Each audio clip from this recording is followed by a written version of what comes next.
வாழ்க்கை ஓட்டமல்ல, அமைதியை தேடும் பயணம். அமைதியான வாழ்க்கை என்பது அனைவரின் கனவு. வாழ்க்கை பந்தயத்தில் நம்மில் பெரும்பாலோர் நாம் உண்மையிலேயே விரும்புவதை மறந்து நம் வாழ்க்கையில் குழப்பத்தை ஏற்படுத்துகிறோம்.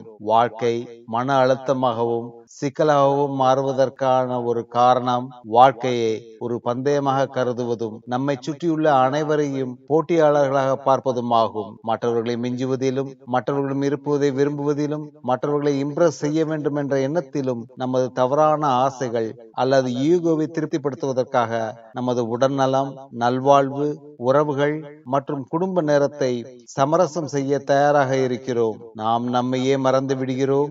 வாழ்க்கை ஓடுகிறது, ஆனால் நாம் எங்கே போகிறோம்? மெதுவாக செல்லுங்கள், உங்களுக்கான நேரத்தை செலவிடுங்கள், உங்களை புரிந்து கொள்ளுங்கள். வாழ்க்கையில் நீங்கள் விரும்புவதை முன்னுரிமைப்படுத்துங்கள். நீங்கள் என்னவாக மாறினாலும் அல்லது சாதித்தாலும் நீங்கள் உண்மையிலே விரும்புவது அமைதியான வாழ்க்கையை நடத்துவதுதான் என்பதை நீங்கள் உணர்வீர்கள். இதை படித்து அமைதியை தேட ஆரம்பியுங்கள். உங்கள் நண்பர்களுடன் பகிருங்கள். அவர்களில் யாராவது ஒருவருக்காவது இது வாழ்க்கையை மாற்றலாம். அன்புடன், உங்கள் மதுரை தமிழன்.